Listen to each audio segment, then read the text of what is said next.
All right, welcome back. We are moving on this week to the fifth step in the manifestation model, and that's called Intuit Optimal Decisions. And so what do I mean by Intuit Optimal Decisions? We're going to work through today a framework for making optimal decisions because we're faced every day with many, many decisions, big and small. And some decisions are very big and send you on multi-year journeys in your life. So you want to make sure you have a way to determine what's the most optimal decision, especially for those big decisions. How can you be sure you're choosing what is most optimal for your life? Because by definition, there is only one most optimal option.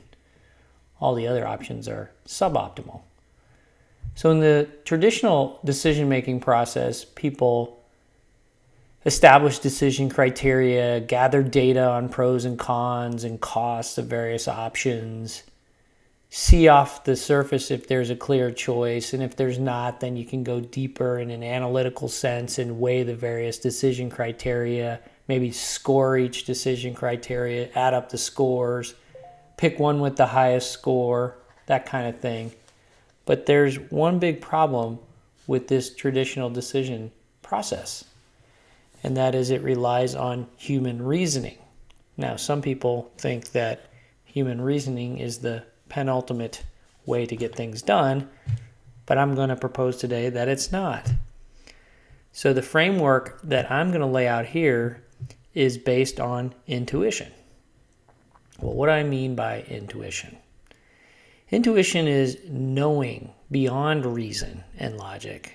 Some definitions I found are the ability to understand something immediately without the need for conscious reasoning. There's also another definition is direct perception of truth, fact, etc., independent of any reasoning process, immediate apprehension.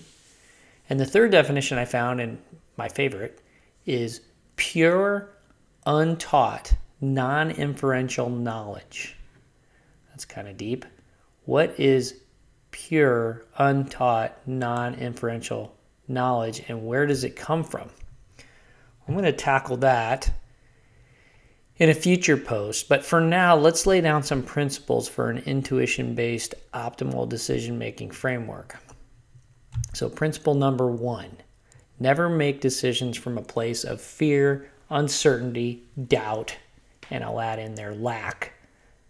And if any of you are in sales, you know that a lot of sales strategies still use the fear, uncertainty, and doubt strategy to convince people that they need to buy whatever it is you're selling. So whenever you're feeling fear, uncertainty, and doubt, or lack, do not make a decision. Step away, get more information, and come back at it again when you don't have fear, uncertainty, and doubt. In my own life, my first marriage was completely not optimal and ended soon after it started, resulting in really years of effort to unravel and get back to my true self.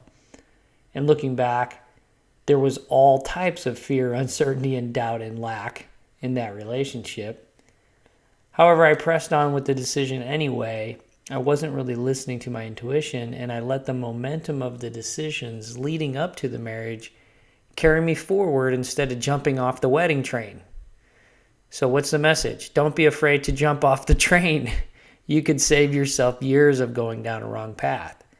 Again, any fear, uncertainty, doubt, lack coming up around a decision, don't move forward. Step back, get more information, meditate, listen to what your heart is telling you.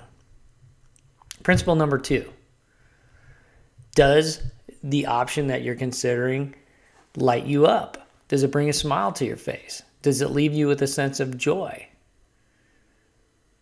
My second marriage still brings a smile to my face and feelings of joy. It was an optimal decision. That's the way you want it to be. Principle number 3, does the option expand you, take you forward in the direction of your vision? Does it make you a bigger person? My decision to train to be a personal and business coach is very expansive of my being.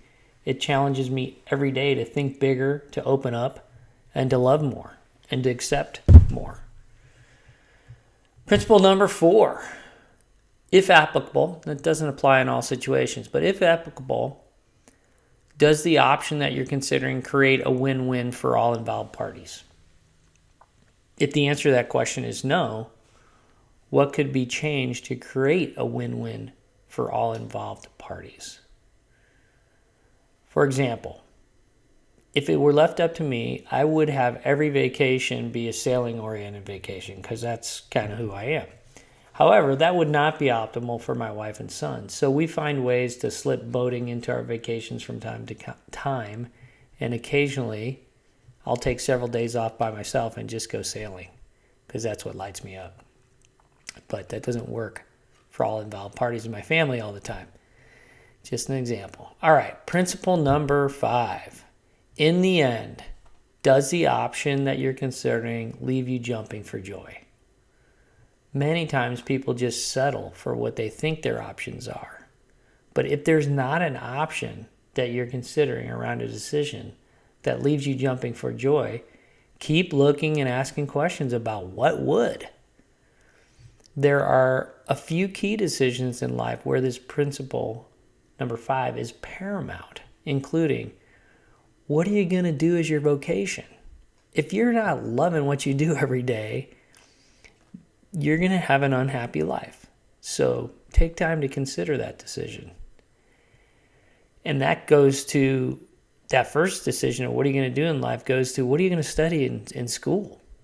Because sometimes you make a decision about what you're going to study in school and it sets you on a trajectory that you find it hard jumping off the train and getting onto a different train that's more in alignment with you.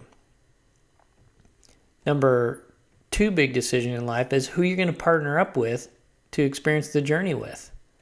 I already gave you a couple examples from my life. It's very important that you take a lot of time to get that decision right because that can send you down literally decades of wasted time, not in joy, not aligned to who you're supposed to be with.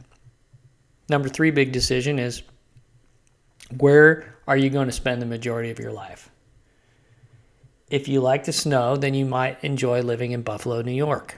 Personally, that would not work very well for me. So I live in the South.